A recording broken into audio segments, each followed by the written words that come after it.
Всем привет! Праздник Светлой Пасхи все ближе, и сегодня я хочу поделиться рецептом очень красивого, вкусного блюда, которое обязательно украсит ваш праздничный стол. Это творожная Пасха, которая готовится без яиц и без заваривания.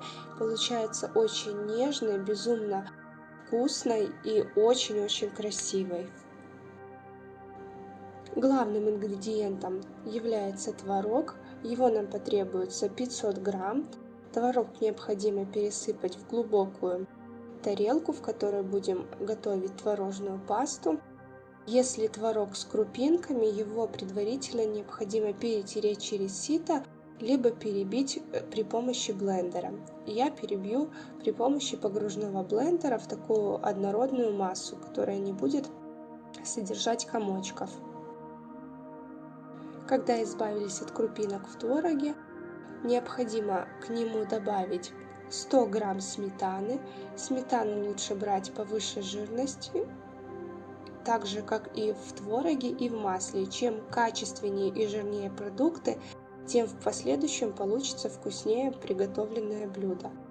Сюда же добавляю 100 грамм сахарной пудры и 100 грамм размягченного сливочного масла. Масло заранее лучше достать из холодильника, чтобы оно нагрелось до комнатной температуры.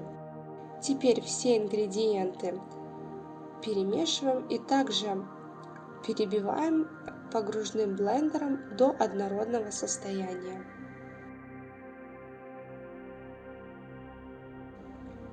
В результате получаем однородную гладкую творожную пасту. Теперь творожную массу необходимо разделить на две равные части. Так как я хочу сделать пасху с красивым мраморным рисунком, одна часть будет ванильной, а вторая шоколадной. В одну из частей необходимо добавить пакетик ванилина, хорошо перемешиваем, а во вторую часть творожной пасты я добавлю 50 грамм растопленного шоколада. Шоколад можно растопить в микроволновке либо на водяной бане. Добавляем к творожной пасте и также все хорошо перемешиваем до однородного состояния. Творожная масса готова, пока убираем в сторонку. И теперь необходимо подготовить формочку, в которой я буду готовить Пасху. У меня вот такая специальная формочка. Ее необходимо собрать. На тарелочку ставим верхушкой вниз. Выстилаем формочку чистой марлей, немножко смоченной в воде и хорошо отжатой, чтобы она была немножко влажная. Хорошенько распределяем ее по форме. И теперь можно выкладывать сюда творожную массу. Выкладывать я буду по ложечке в хаотичном порядке, чтобы в результате получился красивый рисунок. Таким образом выкладываем до того момента, пока не заполним всю формочку.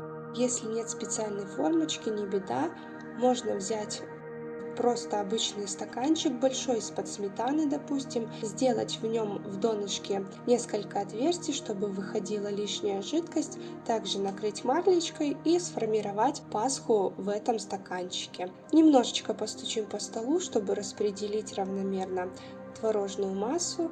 Сверху все аккуратно накрываем марлей. Обязательно наверх необходимо поставить какой-нибудь груз.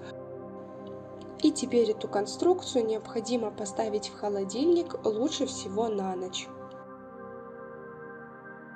Моя Пасха провела в холодильнике ночь. Теперь убираем все лишние тарелочки, лишнюю жидкость, которая вышла. Разворачиваем марлю. Сверху прикладываем тарелочку, на которой будет уже готовое блюдо. Аккуратно все переворачиваем, снимаем формочку, убираем марлю. Если марля была влажная, когда вы формировали Пасху, то она без труда снимется, без лишних проблем. И теперь останется только украсить по своему желанию. Вот такая красивая, с таким рисунком красивым получается Пасха. Я украшу просто растопленным шоколадом и цукатами. Здесь все зависит только от вашей фантазии. Можно украсить цукатами, орехами, шоколадной крошкой, либо какой-то посыпкой. Все это индивидуально. Кто как больше любит, кто как видит украшение этого блюда. Получается очень нежно, вкусно, очень красиво. Обязательно приготовьте, украсьте свой праздничный стол, порадуйте своих близких. Готовится очень просто, быстро, без лишних усилий, получается очень красиво и вкусно. Если было видео мое полезным, вам понравился рецепт этого замечательного красивого блюда, обязательно ставьте пальчики вверх, не забывайте писать свои комментарии, подписывайтесь на канал, чтобы не пропускать новые видео. Готовьте со мной. Приятного всем аппетита и счастливых светлых праздников!